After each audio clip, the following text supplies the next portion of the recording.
জেলায় জেলায় ছাত্র জনতার সঙ্গে মতবিনিময় করেছে বৈষম্য বিরোধী ছাত্র আন্দোলনের প্রতিনিধিরা। অন্যদিকে আলোচনা সভা ও সমাবেশ করেছে নানা রাজনৈতিক দল। পাশাপাশি বন্যা দুর্গতদের জন্য চলছে ত্রাণ সহায়তা কার্যক্রম।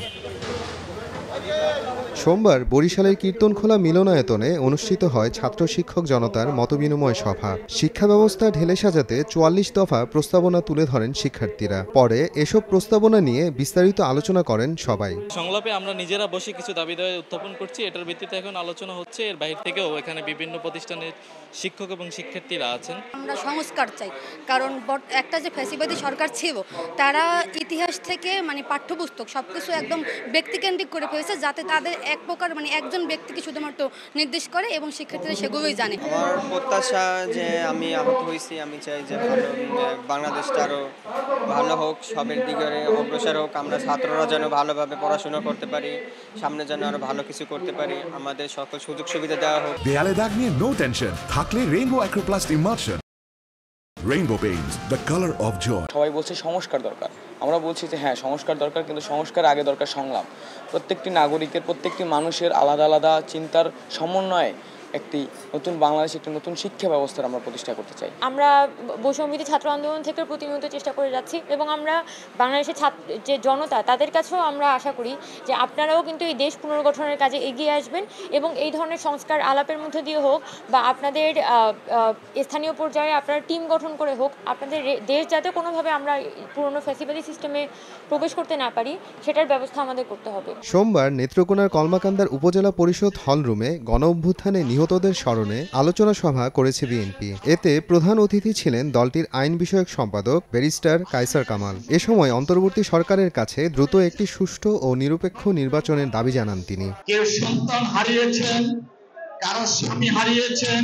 যশোরে বন্যা দুর্গত ২০০০ মানুষের মাঝে খাবার বিতরণ করেছেন জেলা বিএনপি ও এর অঙ্গ সংগঠনের নেতাকর্মীরা। শহরের Shankarpur, rail gate, Kharki, TB clinic এলাকাসহ বিভিন্ন স্থানে চলে এ ত্রাণ কার্যক্রম। গতকাল ১৫ তারিখ ছিল। গতকাল রাতে আমরা পানিবন্দী পৌরসভার বিভিন্ন এলাকায় ১৫০০ মানুষের মাঝে রান্না করা খাবার বিতরণ করেছি।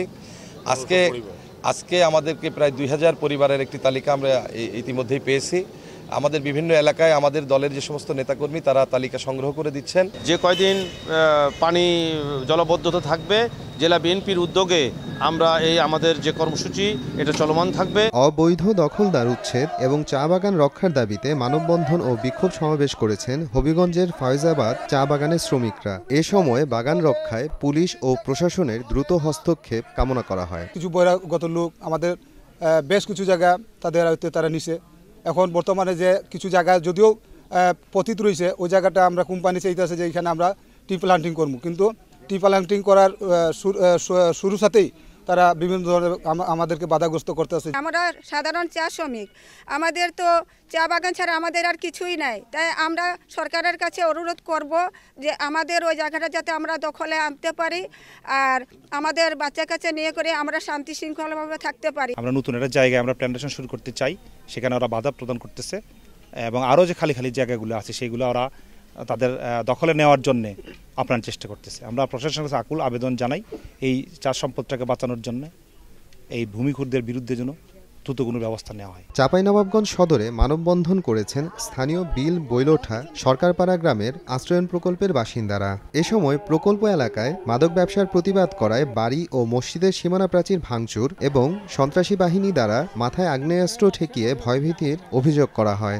আমাদের এখানে একটা আমরা বেড়া দিয়ে ঘিরেছিলাম, আমাদের এখান থেকে বেড়া ভেঙে ওদেরকে রাস্তা দিতে হবে। ওরা এখান থেকে পিছন থেকে মনে করেন যে মাদক নিয়ে আসবে, লেসে এখান থেকে শর্টকাটে ঢুকে যাবে। এখান থেকে আসলে তো মানুষ দেখবে, এদিক দিয়ে আসলে মানুষ দেখবে। আর আমরা যখন এটার প্রতিবাদ করতে গেছি তখন ওরা মনে করেন যে কোথা থেকে, আমরা তো জীবনে ওগুলো সন্ত্রাসী চেহারা দেখিনি, ওদের অস্ত্র কি ওগুলো আমরা দেখিনি। ওরা এসব অস্ত্র লেসে এলাকাবাসীকে মনে করেন যে খুব যন্ত্রণা করছে। আমরা কিছু বলতে চাইছি, আমরা ভয় দেখাইছে, ভীতি দেখাইছে। কেউ কিছু বললেই তাকে হুমকি দেয়, মারে। এখানে বেশ কয়েকজন মহিলাকেও মেরেছে। এত মার মেরেছিল, আমি কোনো জায়গাতে যে বিচার পাই নাই।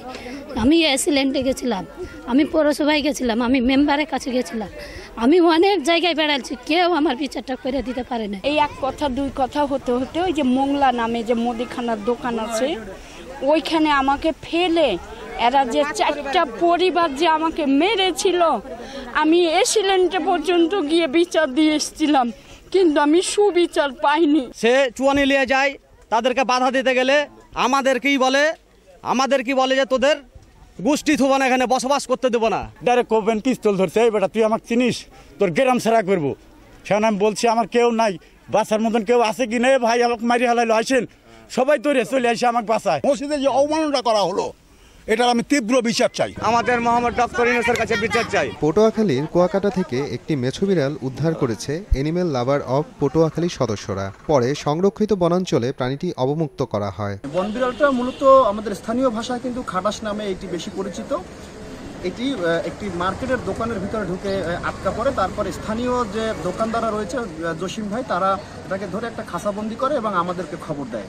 সাথে সাথে আমাদের টিম গিয়ে আমরা এই বন বিড়ালটাকে উদ্ধার করি এবং আমরা এটি আহত অবস্থায় আছে, একটু ট্রিটমেন্টের দরকার আছে। অনেক উৎসুক জনতা, মানে সবাই দেখতে আসছে এটাকে, এবং এইটার বিষয়ে আমরা এখানে সবাইকে ভালো দিক এবং খারাপ দিক সবগুলোই মানুষকে বোঝানোর চেষ্টা করতেছি। চুরি যাওয়া ৭৪টি মোবাইল ও বিকাশে প্রতারিত হওয়া নগদ টাকা উদ্ধার করেছে বান্দরবানের আর্মড পুলিশ ব্যাটালিয়ন। মেঘলা এপিবিএন ২ কার্যালয় থেকে আসল মালিকদের কাছে হারিয়ে যাওয়া মোবাইল ও উদ্ধার করা টাকা হস্তান্তর করা হয়।